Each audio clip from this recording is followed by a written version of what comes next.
So Marty, I'm back. Are all the parts done? We're ready to go? Everything's installed. Your entire parts list is on the bike. Today's the day. I mean, what do you think? Is it beautiful? It's gorgeous. All right, I can't wait to see it. Gorgeous, all right, yeah. Let's take this cover off. Let's do it. All right.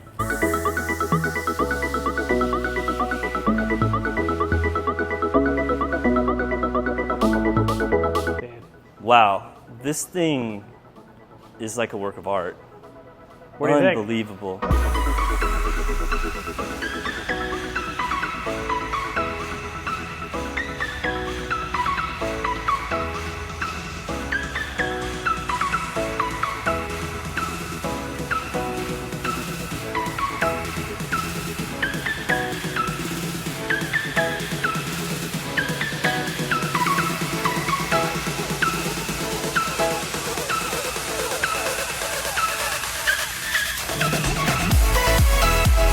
So, I was wondering, Marty, if, you know, there's a lot of people out there that really like Ducatis, but not everybody knows like what makes a Panigale V4 SP2 different than, say, you know, just the regular V4. So, correct. Do you have time to tell us maybe a little bit about like some of the specs on it, the engine, brakes, like what makes this bike special? And then after that, we can talk about what makes the 30th anniversary special. Most definitely. Yeah, so starting with trim level, you can walk into a showroom, you immediately know that this is a special motorcycle, but like you mentioned, most people will not understand what sets it apart. You can just tell, but they're not sure on the details. Sure. Just across the way though, adjacent to us over here, we have the standard, the S model, and then an SP2. So this is considered an SP2 line, but it's even a tier above that, being the Anniversario, it's a 30th anniversary. So Carl Fogarty, 1999 world champion motorcycle. That's what this is modeled after, is that 916. Right. And when you get up close to this motorcycle and you start seeing where they've applied the black high gloss paint on the front leading edge all the way down the belly, and they really wanted to separate the tank from the fairings. It's a totally different look and feel in person over the solid red Panigale. A standard Panigale, the power plant is pretty much the same, but you have heavier wheels. This has got the carbon fiber wheels? Yeah, so this is 2 steps up. So a standard Panigale V4 is going to have cast alloy wheels. The S model is going to have forged aluminum wheels, Marchesini forged aluminum. And then an SP2 trim level, you're immediately going to get the carbon fiber wheels, which you find on your motorcycle. The typical SP2 is the winter test livery. So it's usually a flat black. Right, yeah, I've seen that. This, obviously, trying to go for that 1999 Carl's bike, that 916, you're gonna get the high gloss paint, you're gonna get the accents, obviously the brushed aluminum tank. Yeah, it's beautiful. Yeah, the thing is awesome. Everybody flips out when they see that in person. Yeah. A lot of other items like the Ergel, as they'll call it, or billet aluminum fully adjustable Rizoma rear sets. You've got the STM dry slipper clutch that's installed on this bike. I love the sound of those. Yeah. I mean, it's just so Ducati. The clickety clack. Yeah. Yeah. You've got the special top triple clamp with your number on it. So that's actually pretty special for you. So that's 111. So triple ones out of 500 in the world.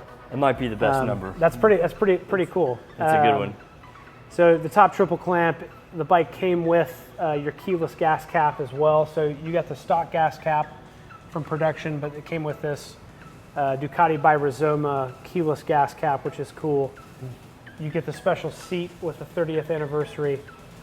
The carbon air ducts, which are currently today, they're sold out in Italy, but very hard to get. A lot of people like these carbon air ducts. Sure, increase airflow, keep the brakes cool. Yes. The carbon winglets up front, creating that downforce, keeping it nice and stable for you. You also, on this bike, get the remote adjuster on the front brake. So you've got the front brake here and a little dial for adjustment, but you'll see the remote adjuster comes across. Okay. And that's obviously, it's on your clutch hand because you're going to be on track working the motorcycle gas and and brake. Adjust it on the fly. On the fly, you can just get your left hand up, and you can, if you start to get brake fade, you can adjust it there. And these Brimbros on the SP2, is that a step above the regular V4? Or are they That's same? the Stylema R, so that's on every single. On everyone, okay. Yeah, on every single one. That caliper and a 330 millimeter rotor is on every single one of them. So, but yeah, we started off talking about the standard bike. Well, the S model is the first introduction of the electronic Öhlins suspension. So starting from S and above, you're going to get the electronic Öhlins suspension front and rear. And I did make one kind of big change to this bike, which we had talked about in the last video. It's like, do you change it or not? And that was to add the race exhaust. So can you tell us anything about the race exhaust? Yes, definitely. So you have an entirely different motorcycle yet again. So the bike was phenomenal with the 50 state legal exhaust, but you've done the full titanium Akrapovic race exhaust. So once that physically gets installed, when this is on the lift over at service, we're going to download, we've already done this for you, but at that time we've downloaded the new race map. So when you turn the dash on, and you'll see in the video, you now have a totally new title. So, okay. Yeah, instead of it just turning on and it being 916, you're going to see at the very top, it says Racing Pro. Okay. So right there, that Racing Pro lets you know that you have the new, we'll call it map, the new program has been installed. So I'm going to turn it off. Pretty special. Yeah, you just flip it again, you'll see it pop back up. Racing Pro. It has the 111 500 on there too. That's pretty sick. Oh my gosh. Yeah. Unbelievable. So it gives you the title of your bike. It gives you your production number.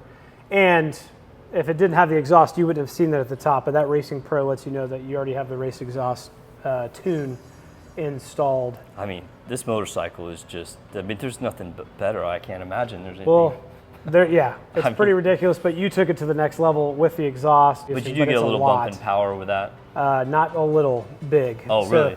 Yeah, so you're gaining, a decent amount of horsepower up high in that high RPM, but it's really about the mid-range torque. So the biggest thing you would have noticed, if you had ridden this motorcycle stock, it's obviously going to be lightning fast. Sure. It's a ridiculous power plant. Yeah. But if you rode it before and now you rode it, you would come back and go, oh my gosh, what in the hell happened in the mid-range? Right. So it's all about that early on torque experience. It's just going to absolutely rip now. Yeah. So you better hold on. And then, yeah, the horsepower gain is there as well. With the V4 motor, you're going to have that usable mid-range torque, but when you start to get to about 10,000 RPMs or higher, all of a sudden it turns into warp speed. It's going to be audacious. All right. I like audacious. Yeah. And the sound, I assume, with the Akrapovic is. Well, you've got to start it. Level. Yeah, all right. I'm sure anyone watching this video is going to want to hear your motorcycle. All right, let's do it. Well, here, why don't you run me through it? Yeah. So you've already, obviously, we've got the ignition on. So we're just going to let it warm up for a little bit before we start revving it.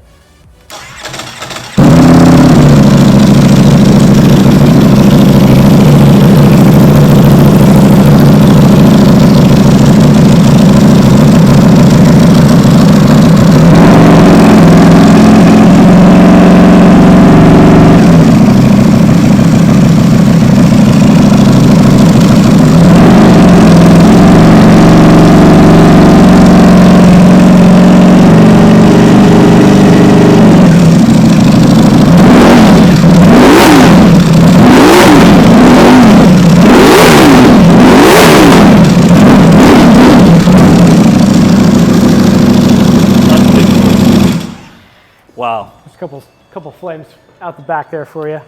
Marty, I can't thank you enough for helping me get all this set up and also taking the time to tell us about the bike and go over it. I just had a great experience here with you guys and super happy with this purchase. And of course, you'll be seeing me around a lot. Most definitely. I want to go out with you guys to the track sometimes and really kind of put this bike to its paces at some point. After I get comfortable with it, of course. Yeah, break it in, but no, we're going to get you to the track. We're going to have some fun. For sure. Hey man, thank you so much. We really I appreciate you. everything. Yeah, congratulations. Definitely. Thank you.